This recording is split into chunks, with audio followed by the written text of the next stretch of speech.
Good morning बच्चों। BA fourth semester class में। और बच्चों, आज की हमारी क्लास का टॉपिक है भारत में गरीबी। जैसे हम लोग नहीं सुनते कि फला व्यक्ति गरीब है, वो अमीर है, तो आज हम जानेंगे आखिर ऐसे क्या कारण होते हैं जो भारत में आज भी लोग गरीब हैं। तो गरीबी के लिए कुछ हमारे मानक बने हुए हैं, और हम गरीब उस व्यक्ति को कहेंगे जिसके पास मूलभूत आवश्यकता हो जो हमारी होती हैं, वो आवश्यकताएं भी व्यक्ति पूरी नहीं कर पाता है, तो उसको हम गरीबी बोलते हैं। तो आइए हम जानते हैं भारत में गरीबी। बच्चों, गरीबी का अर्थ जानने के लिए हम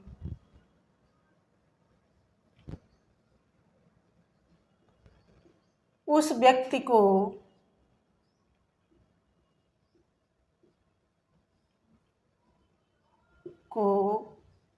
गरीब या निर्धन मानेंगे, या निर्धन मानेंगे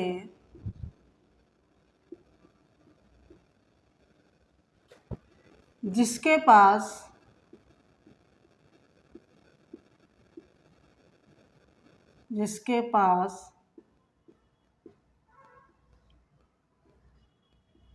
मूलभूत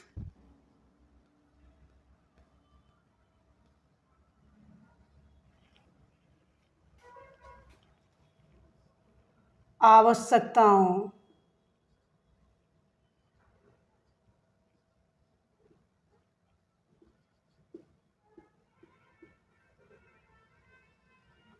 को पूरा करने का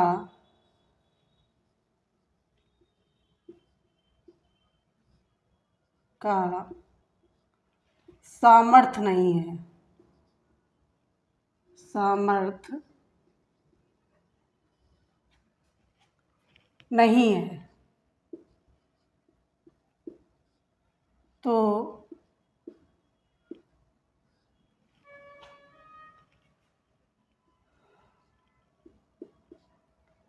उसे हम गरीब मानेंगे।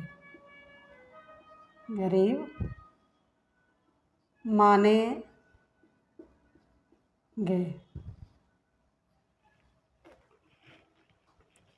अब मूलभूत आवश्यकताओं में क्या क्या चीज़ें आ जाती हैं? तो सबसे पहले हमारा आता है भोजन। भोजन आ गया। नेक्स्ट पॉइंट पर हमारा आ जाता है कपड़े या वस्त्र।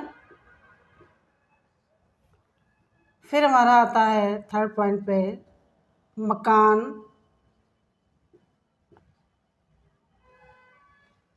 शिक्षा,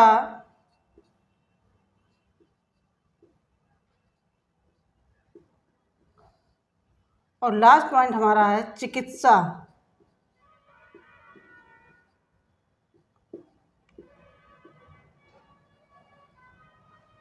इन 5 चीज़ों को जो व्यक्ति पूरा नहीं कर सकता है, अपने परिवार को नहीं दे सकता है या देने में असमर्थ है, उसके पास इतना पैसा नहीं, आय कितने साधन नहीं है कि वो अपनी इस परिवार की आवश्यकताओं को पूरा कर सके, तो उसको हम गरीब मानते हैं। तो ये तो हमारा हो गया गरीबी का अर्थ। अब हम जानते हैं कि गरीबी होती कितनी प्रकार की है। प्रकारों में हम जब आते हैं तो सबसे पहले हमारा पॉइंट आता है सापेक्ष गरीबी। जानते हैं गरीबी कितने प्रकार की होती है, तो गरीबी में सबसे पहला हमारा पॉइंट आता है सापेक्ष गरीबी, जिसमें व्यक्ति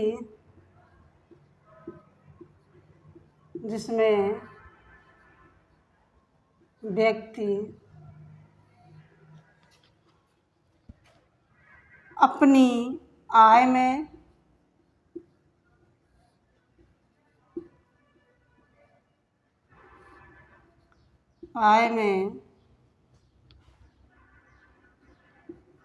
समाज से पीछे रह जाता है।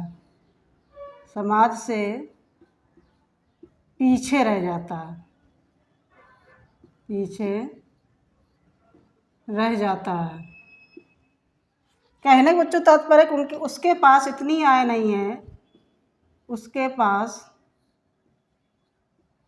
इतनी आय के साधन नहीं हैं कि वह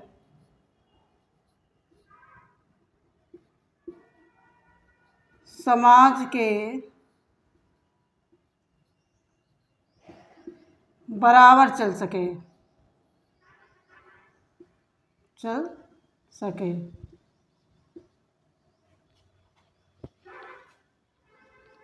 इस कारण वह पीछे रह जाता है। कहाँ रह जाता है? पीछे रह जाता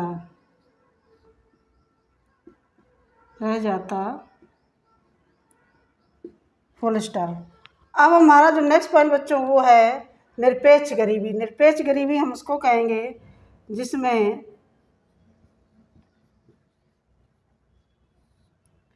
व्यक्ति अपनी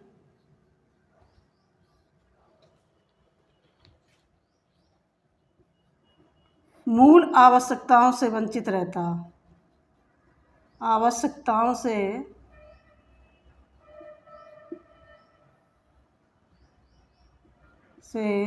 वंचित रहता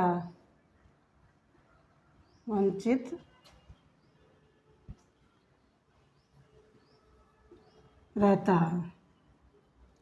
मतलब उसके पास इतना पैसा नहीं कि वो अपनी मूलभूत आवश्यकताएं भी पूरी कर सके। तो ये हमारी निरपेक्ष हो गई। अब हम आते बहुआयामी।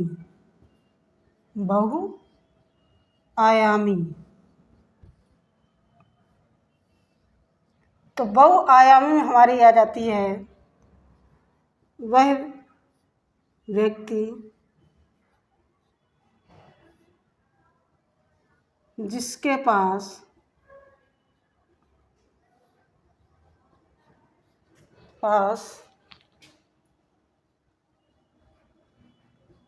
शिक्षा, चिकित्सा,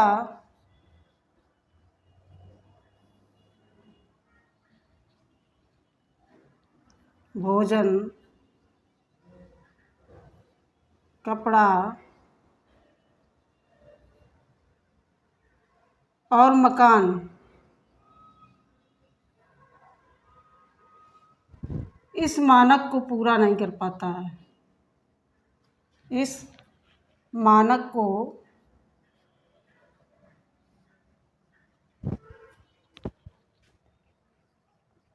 पूरा नहीं कर पाता है।